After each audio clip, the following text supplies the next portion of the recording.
Hi, my name is Jericho, and I go by Jerry, but I had chronic illness for 8 years, and I'm very passionate about sharing about it and trying to help other people get out of it. So, very excited to talk about this subject. I love patterns that go in loops because they can be easier to deal with actually than others. So, real quick, going to talk about the education piece.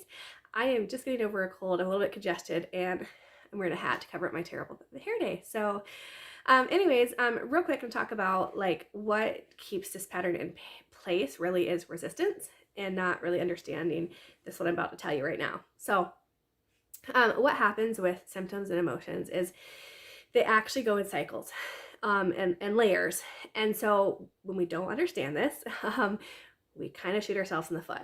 So I'm gonna talk about the emotion part first. Is that even though that's not what you came here for, but so the emotions is so like with emotions, like we can't really deal with too much emotion at one time to deal with. So we get some of it, and then however long later, whether it's a week or a month, more of it comes through, and then more of it, and then it will like process through. And I'm not saying it's only going to be 3 times, but um anyways, that's what happens. But what happens in our head is we think that something's wrong, like more of this emotion is back, and oh my goodness, this isn't supposed to be happening, da da da.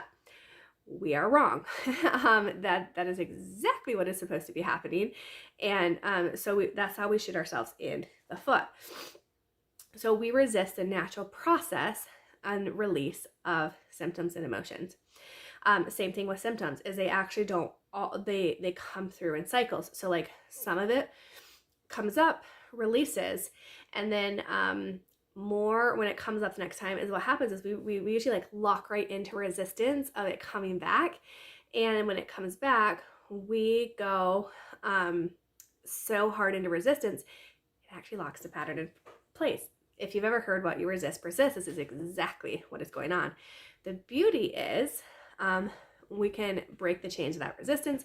We can reverse this loop. We can get permanently out of these symptoms. Hallelujah. Not that hard to do, actually. So there are two steps to this. I had originally written down 4, and the other 2 I don't think are actually as essential as I thought. And I like simple. So I'm just going to share these 2 steps with you. The first one is when the symptom is present. Let's pretend like you have recurring headaches. When the symptom is present, you bring your awareness and your full present attention to the symptom. And you somatic track that symptom and really drop in and be present to it. Not all day, short bursts of time, maybe 5 to 10 minutes a day, nothing crazy. This is not a crazy hard thing to do. That's while the symptom is present. Now, here is the key thing that you are looking for. When the symptom leaves, because it comes and goes in that pattern. When it leaves, you do this. You tell yourself that you are willing to feel that symptom again. No matter how grudging you actually feel about it, you tell yourself it anyway. And maybe even remind yourself of this daily if you need to until that symptom comes back in, to break these chains of resistance of your whole body locking into resistance. Because what happens then as your body becomes willing, because as you keep reminding yourself of this, it'll become willing to have this symptom come in again. When it comes in, it'll hit into a body that is receptive to it, that can process it more fluidly, and it will process it better, and it will not get the sign that it is unsafe. It will not get that resistance danger signal. Now, you can even call the symptom in. Now, at first, you might not want to do this, but as you go with this, you can even try that and try to invite it to come back once it leaves.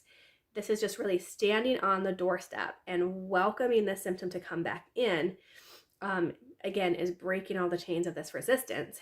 And when that symptom comes back in, you welcome it in with welcome arms, presence it again, and when it leaves, you do the same thing.